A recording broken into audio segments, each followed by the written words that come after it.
কথাটি বলতে চাচ্ছি সেটা সামনে আসতে রে মুসলমান। আল্লাহর নবীর আদর্শ কেমন? আজ আপনি আমি দুনিয়ায় আছি, আপনাকে আমাকে দুইটা জিনিস ফলো করা লাগবে। যাই করি আর না করি আকাশ পাতাল ব্যবধান। টাকা পয়সার মালিক হই, গাড়ি বাড়ির মালিক হই, অট্টালিকার মালিক হই, দিন মজুর হই, মাসরিনের মানুষ হই, যে কোনো পেশার মানুষ হই না কেন রে মুসলমান, সদা সর্বদা দুইটা জিনিস খেয়াল করা লাগবে। সেটা হলো এক নাম্বার আল্লাহকে খুশি করা, দ্বিতীয় নাম্বারে তার বন্ধু জনাবে মুহাম্মদুর রাসূলুল্লাহ সাল্লাল্লাহু আলাইহি ওয়াসাল্লামকে খুশি করা। সুবহানাল্লাহ।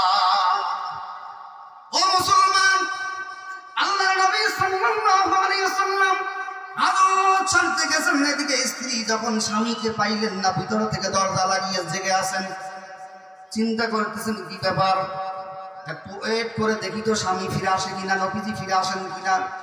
একটু ওয়েটও করতেছেন, এই চিন্তা করতেছেন নবীজি ফিরে আসেন কিনা, দেখি তো একটু সময় অপেক্ষা করি। আবার অন্যদিকে মেমোরির মধ্যে বারবার চিন্তা আসতেছে, না জানি আমার ঘর থেকে বেরিয়ে রাতের অন্ধকারে আমি ঘুমন্ত অবস্থায় থাকাকালীন আল্লাহর নবী অন্য কোনো সতীনের ঘরে গেল কিনা। ও মুসলমান, এই চিন্তা করে মাইমুনা রাদিয়াল্লাহু তাআলা আনহা ভিতর থেকে দরজা লাগিয়ে দিয়ে আবার শুয়ে শুয়ে চিন্তা করতেছেন, রে মুসলমান, ওরে মুসলমান, এখানেও কিন্তু আপনার আমার জন্য একটা শিক্ষা, সেটা আসতেছে, গভীর মনোযোগ দিয়ে শুনতে থাকি। ওরে মুসলমান, এমন ভাবে অল্প কিছু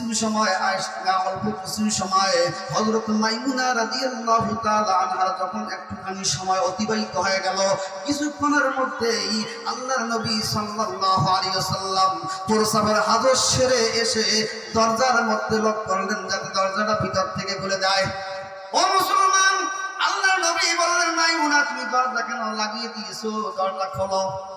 আল্লাহর নবী মনে করছিলেন আমি বাইরে গেছি, এটা হয়তো ঘুম থেকে জাগার পরে দেখছে দরজা খোলা, নবীজি নাই, এটা আত্মরক্ষার জন্য, বিপদ থেকে বাঁচার জন্য হয়তো মাইমুনা ভিতর থেকে দরজা লাগিয়ে দিয়েছেন। এই চিন্তা করে আল্লাহর নবী হাজত সেরে আসার পরে মাইমুনাকে দরজায় নক করে মাইমুনাকে ডাক দিয়েছেন, আলতোভাবে খুব আগ্রহ করে ডাক দিয়েছেন, মাইমুনা দরজা খোলো, আমি ফিরে এসেছি। ভিতর থেকে মাইমুনা রাদিয়াল্লাহু তাআলা কি উত্তর দিচ্ছেন, রে মুসলমান, ওরে মুসলমান, মাইমুনা রাদিয়াল্লাহু তাআলা আনহা বলতেছেন, আপনি ঘর থেকে বেরিয়ে গেছেন, রাতের অন্ধকারে ঘর থেকে বেরিয়ে গেছেন, অন্য সতীদের ঘরে রাত্রি জাগরণ করার জন্য, রাত্রি যাপন করার জন্য ঘর থেকে বেরিয়ে গেছেন, আবার কেন ফিরে আসছেন? না না, আমি মাইমুনা কিন্তু আর দরজা খুলবো না, আমি মাইমুনা কিন্তু আর আপনার ঘরের ভিতরে ঢুকতে দেব না। আপনি রাতের অন্ধকারে গভীর রজনীতে আমাকে একা ফেলে ঘর থেকে বেরিয়ে গেছেন, আবার কেন ফিরে আসছেন? জানতাম আপনি যে স্ত্রীর কাছে গিয়েছিলেন, যে সতীর কাছে গিয়েছিলেন, সেখানেই যান, আমি পশ্চিম কালেও দরজা কিছুতেই খুলবো না। জোরে কর সুবহানাল্লাহ। তোমার ভয়ে থাকতো মানুষ ছিল বাহাদুরি, তোমার ভয়ে থাকতো মানুষ ছিল বাহাদুর, ভাবনি হাওয়ায়রা তুমি যে রঙিন ঘুরি, সুতো টান দিলে মারি,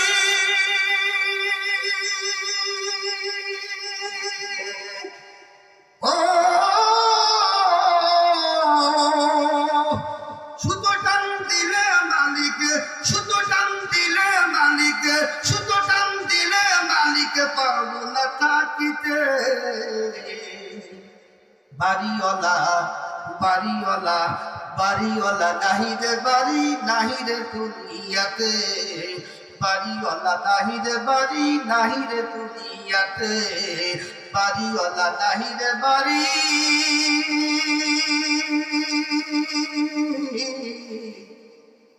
নাহিরে দুনিয়াতে। হয় নাই আওয়াজ করে কোন মারহাবা? ও মুসলমান ধরে কোন মারহাবা? আচ্ছা আপনারাই বলেন তো, স্বামী বাহিরে গেছে, প্রস্রাব করার জন্য যাক, কিংবা পায়খানা করার জন্য যাক, কিংবা গার্লফ্রেন্ডের সঙ্গে কথা বলার জন্য যাক, আচ্ছা আমরা নিজেকে ওখানে দাঁড় করিয়ে একটুখানি চিন্তা করি তো, আমি বাহিরে গেছি প্রস্রাব করার জন্য, আমি বাহিরে গেছি পায়খানা করার জন্য, আমি বাহিরে গেছি কোনো বন্ধুর সঙ্গে কথা বলার জন্য, মোবাইলে কথা বলার জন্য গেছি, গভীর রাত্রে বিছানায় কথা বললে স্ত্রীর ডিস্টার্ব হইতে পারে, স্ত্রীর ঘুমের বেকার করতে পারে, স্ত্রীর সমস্যা হইতে পারে, যেহেতু ঘুম থেকেই জাগলাম, কথা বলার জন্য বেরিয়ে গেলাম, সাথে প্রস্তাবটাও সেরে আসলাম। ও মুসলমান, যে কোনো কাজের জন্য যাই না কেন মুসলমান, বাইরের থেকে ফিরে আসার পরে বর্তমান প্রেক্ষাপটের মানুষদের নিজের কথাই চিন্তা করেন রে মুসলমান। আপনি আমি বাইরের থেকে যখন ভিতরে ঢুকবো, ঘরের ভিতরে ঢুকবো, স্ত্রী যদি ঘরের ভিতরে থেকে দরজা লাগিয়ে বলে এত গভীর রাত্রে কোথায় গিয়েছিলে, কোন সতীনের কাছে গিয়েছিলে, যাও যাও তার কাছে যাও, পরশিন কালেও তুমি সারা দরজার পাশে দাঁড়িয়ে থেকে লাভ নাই, যাও যাও, আমি কিন্তু দরজা খুলবো না। বলেন তো এইভাবে বর্তমান প্রেক্ষাপটের কোন স্ত্রী যদি কোনো স্বামীর সঙ্গে এইরকম আচরণ করে, খোদা না কাজটা কোনো ক্রমেই যদি দরজাটা খুলতে পারি, কিংবা শেষ পর্যায়ে স্ত্রী যদি দরজাটা খুলে যায়, বলেন তো পায়ের স্যান্ডেল আর আপনার আমার পায়ের স্যান্ডেল পায়ে থাকবে না, সঙ্গে সঙ্গে স্ত্রীর সাবার মধ্যে গিয়ে পড়বে। দোড়াগণ ঠিক না বেঠে? আমার বন্ধুগণ, আল্লাহর নবী সাল্লাল্লাহু আলাইহি ওয়াসাল্লামকে যখন মাইমুনা রাদিয়াল্লাহু তাআলা আনহা বলতেছেন গভীর রাত্রে আমার বিছানা ত্যাগ করে আপনি কেন সতীনের ঘরে গিয়েছিলেন, ও মুসলমান লম্বা করি না সংক্ষেপে আগাইতে মানুষ, ও মুসলমান মাইমুনা রাদিয়াল্লাহু তাআলা আনহা যখন বললেন আপনি সতীনের ঘরে গিয়েছিলেন, সেখানেই রাত্রি যাপন করেন, আমার ঘরে আর আসা লাগবে না, আমার ঘরে আর থাকা লাগবে না, আমাকে আর সময় দেওয়া লাগবে না। ওরে মুসলমান, আল্লাহর নবী সাল্লাল্লাহু আলাইহি ওয়াসাল্লাম তিনি রাগ করলেন না, তিনি গুসা হলেন না, তিনি ধমক দিলেন না, তিনি গালি দিলেন না। বর্তমান প্রেক্ষাপটে আপনার আমার এই পরিস্থিতি হলে এমন মানুষ আছে ব্রেক ছাড়া গাল দেয়। বোঝেন নাই? বোঝেন নাই? ব্রেক ছাড়া গাল, ব্রেক ছাড়া গাল বোঝেন নাই? মানে যেটা মুখেই খাওয়া যায় না, এমন দম্পতি আছে না নাই? অনেক স্ত্রীও স্বামীর গায়ে হাত তোলা আছে না নাই? আরে কথা কন্যাকে আছে না নাই? অনেক স্ত্রীও স্বামীকে গায়ে দেয়, স্বামীর নাম ধরে ডাকে, স্বামীর গায়ে হাত তোলে, এরকম আদর্শবান স্ত্রী আছে না নাই? এটা আদর্শবান। হ্যাঁ হ্যাঁ, খালি বয়ান শুনলে হবে না, প্রত্যেকটা কথাই বয়ান, প্রত্যেকটা কথার থেকে বলি আপনার জন্ম শিক্ষা, নবীর উম্মতের জন্ম শিক্ষা। মুসলমান, আপনার আমার স্ত্রী যদি এইরকম করতো, সাফাত দাঁত থাকতো না। যখন ঠিক না বেঠিক, অনেক মেন্টাল, অনেক কাছিরা, অনেক আদা পাগলা, অনেক এইরকম পুরুষও আছে, সঙ্গে সঙ্গে বলেই দিত 1 2 3 বলে দিত। কথা কন না খা, 1 2 3 বোঝেন নাই? আরে বোঝেন না 1 2 3? পরের দিন আবার নাই তো হুজুর ভেজাল হয়ে গেছে, কয় না হুজুর কয় কি ভেজাল, হুজুর কয় কি ভেজাল, কয় হুজুর ভেজাল একটা হয়ে গেছে, কয় কি ভেজাল, হইতো কয় কি খোলাখুলি কন্যাকা সময় নাই, কয় হুজুর বোঝানো হইতো। পাঁচটা হুজুর টের পাইছে, হুজুর সারে না, কারণ ক্লিয়ার শুনতে হবে। কয় বলেই ফেলছিলাম, কয় কি বলছিলেন, কই তো বলছিলাম, কয় 1 2 3 বলছিলাম। আশ্চর্য কথা, হুজুরও সারে না, হুজুরও টের পায়। অনেক মানুষ কিন্তু হুজুরদেরকে বোকা মনে করে না, না বোকা মনে করবেন না। ও মুসলমান, আপনি মনে করেন যে হুজুরেরা কিছু বোঝে না, কিন্তু আমি মনে করি যারা এইরকম ধারণা করে তারাই বোঝে না। যারা মনে করে হুজুরেরা কিছু বোঝে না, আলেমরা কিছু বোঝে না, ইমাম সাহেবরা কিছু বোঝে না, ও মুসলমান ওটা হলো ব্যাকল, ওটা হলো ব্যাকল, ওটা হলো বুদ্ধিহীন, ওর মাথায় কোনো বুদ্ধি নাই। তার মানে এই সমস্ত ধারণা চিন্তাধারা যাদের মাথায় আছে, যারা নিজেকে বুদ্ধিমান বলে পরিচয় দেয়, বুদ্ধিমান মনে করে, তাদের বুদ্ধি ঠিকানা সে ইমামদের আলেমদের বুদ্ধি সেখান থেকে শুরু। জোরে করেন সুবহানাল্লাহ। আল্লাহ প্রদত্ত জ্ঞান, আলেমদের ভিতরে আল্লাহ প্রদত্ত জ্ঞান আল্লাহই দিয়েছেন। জোরে করেন মারহাবা। অনেক ইতিহাস, অনেক নদীর, অনেক এক্সাম্পল আছে, কিন্তু সময় নাই, অল্প সময়ের মধ্যে ফিনিশিং দিয়ে দেবো ইনশাআল্লাহ। আমার বন্ধুগণ, বলতেছিলাম আপনার আমার স্ত্রী যদি এইভাবে ভিতর থেকে দরজা লাগিয়ে বলতো কোথায় গিয়েছিলে, যাও, দরজা খুলবো না, ওই সময় আল্লাহর নবী সাল্লাল্লাহু আলাইহি ওয়াসাল্লাম মাইমুনা রাদিয়াল্লাহু তাআলা আনহাকে আলতোভাবে ভালোবাসার সুরে সুন্দর করে ডাকতে বললেন, মাইমুনা তুমি এটা কি বলতেছো? আমি তো তোমার ঘরেই ছিলাম, তোমার ঘরেই থাকবো, আমি কিন্তু বাহিরে প্রস্রাবের হাজর সারার জন্য গিয়েছিলাম। ধরে কোন সুবহানাল্লাহ। আল্লাহ নবী বলতেছে, এটা কি বলো তুমি? আশ্চর্য কথা, আমি বাইরে গিয়েছিলাম প্রস্রাবের হাজর সারার জন্য, প্রস্রাব করার জন্য গিয়েছিলাম, 1 নাম্বার করার জন্য গিয়েছিলাম। 1 নাম্বার মানে প্রস্রাব, 2 নাম্বার মানে পায়খানা। এটা জেনারেল শিক্ষিতরা জানে না, মাদ্রাসা যারা লেখাপড়া করে তারাই জানে। ধরে কোন সুবহানাল্লাহ।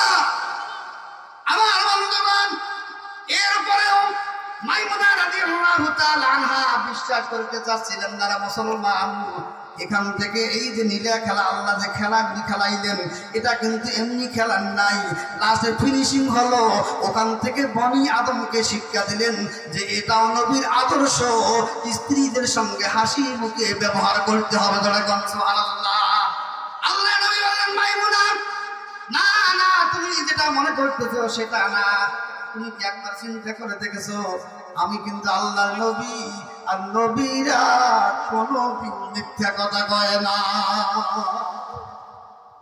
নবীরা মিথ্যা কথা কয়? কয়? আর জোরে কর না, কয়? আর আপনি আমি কই না, কই না? খালি কই, খালি মিথ্যা কথা বলতে বলতে জিভটা 1.5 ইঞ্চি মোটা হয়ে গেছে আমাদের, ঠিক না ভাই? আর আমরা কোন ওই নবীর উম্মত কিন্তু। বা নামাজ না পড়লে কে ভাই ইমান? হ্যাঁ, বল্টু, বল্টুরও তো দাম আছে। সাইকেলের বল্টু আছে না? না, এটা একটা বল্টু আছে, পান হাওয়া দেয় যে, এটা না থাকলে কিন্তু 5 টাকা দাম, না থাকলে সাইকেল কি আসল। বল্টুরও দাম আছে। বল, নামাজ না পড়লে বল ইমান ঠিক আছে। অনেক গ্রুপ আছে হাঁটি হাঁটি নামাজ আছে না? এর বাবা কত কোয়ালিটি। খালি মারি যা, আকাশবাণীর বাটাম ফেরেশতা নিয়ে দাঁড়িয়ে আছে, খালি যাবি আর সাইজ করবে। তবে কান ঠিক না বেঠে। আল্লাহর নবী বললেন, মাইমুনা আমি কিন্তু আল্লাহ পাক রব্বুল আলামিনের নবী। আল্লাহর নবী খালি না, আল্লাহর দোস্ত, আল্লাহর বন্ধু। কোন নবীর নাম কোরআনের ভিতরে আল্লাহর নামের সঙ্গে নাই। আমার নাম কিন্তু আল্লাহর কোরআনের ভিতরে আল্লাহর নামের সঙ্গে আল্লাহ লাগিয়ে দিয়েছেন। গড়ে কোন সুবহানাল্লাহ। মুহাম্মাদুর রাসূলুল্লাহ।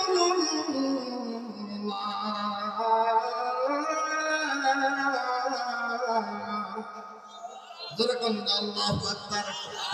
আল্লাহ নবী বলছেন আমি কিন্তু নবী। নবীরা কোনদিন মিথ্যা কথা বলে না।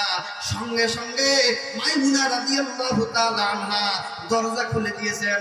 আপনি আমি যতই পাম্পটি দিয়ে স্ত্রীকে দরজা খুলতে বলতাম, দরজা খোলার সঙ্গে সঙ্গে কিন্তু সাফার মধ্যে মার দিতাম। ধরে কোন ঠিক না বেঠে? ও মুসলমান, আল্লাহর নবী সাল্লাল্লাহু আলাইহি ওয়াসাল্লাম স্ত্রী যখন দরজা খুলে দিলেন, স্ত্রীর দিকে তাকিয়ে সুন্দর করে একটা মুস্কি হাসি দিয়ে আল্লাহর নবী ওই হাসির মাধ্যমে বুঝাইলেন, রে মাইমুনা, যতই তুমি আমাকে সন্দেহ করো, যতই তুমি আমার সঙ্গে খারাপ ব্যবহার করো, আমি কিন্তু আল্লাহ পাক রব্বুল আলামিনের পক্ষ থেকে আল্লাহর বন্ধু, আল্লাহর নবী, আমি কিন্তু তোমার সঙ্গে খারাপ ব্যবহার করতে পারি না। কারণ আমি আজকে তোমার সঙ্গে খারাপ ব্যবহার করলে এটা আমার উম্মতরা ফলো করবে। আমি যদি তোমার সঙ্গে ভালো ব্যবহার করে মুস্কি হাসি দিয়ে ভালোবাসা প্রকাশ করে দিয়ে বিছানায় শুয়ে যাই, এটা আমার উম্মতকে সুন্দর করে শিক্ষা দিবে। আমার উম্মত এখান থেকে শিক্ষা নিবে। ও মুসলমান, আল্লাহর নবী সাল্লাল্লাহু আলাইহি ওয়াসাল্লাম মাইমুনা রাদিয়াল্লাহু তাআলা আনহার মুখের দিকে তাকিয়ে ভালোবাসার হাসি দিয়ে, সুন্দর করে হাসি দিয়ে, ভালোবাসার ঘেরান ছড়ায় দিয়ে আল্লাহর নবী বিছানায় গিয়ে শুয়ে পড়লেন। ধরে কোন সুবহানাল্লাহ। তেলের গাড়ি তেলে চলে, আমার গাড়ি হাওয়া উড়ে, বিনা তেলে চালাই গাড়ি, নবী চলাই না। আমরা সেই মুসলমান, আমরা সেই মুসলমান, আমরা কিন্তু সেই মুসলমান। ধরে বলেন মারহাবা। এখান থেকে আমরা কি শিক্ষা নিলাম? নবীর আদর্শ প্রত্যেকটা জায়গায়। আপনি আমি যেখানে বসে আছি, এখানে বসার মতো নবীর আদর্শ আছে না নাই? ধরে বলেন আছে না নাই? 1 নাম্বার বলছিলাম মাঝখানে 2টা জিনিস ফলো করতে হবে। টুডে টুমরো, যে কোনো দিন আপনার আমার জন্য মালাকুল মউত আসতে পারে। ম্যান ইজ মর্টাল, কুল্লু নাফসিন গায়িবাতুল মউত, আর নফসুকে মউতটা মজা চাকনা হবে। যে কোনো মুহূর্তে আজরাইল আলাইহিস সালাতু ওয়াস সালাম, আল্লাহ পাক রব্বুল আলামিনের মালাকুল মউত মৃত্যু দূত আপনার আমার জন্য আসতে পারে। ও মুসলমান, মালাকুল মউত আসার পূর্বেই আপনার আপনাকে আমাকে সদা দৃষ্টি রেখে দুইটা কাজ সদা সর্বদা মাথায় রাখতে হবে।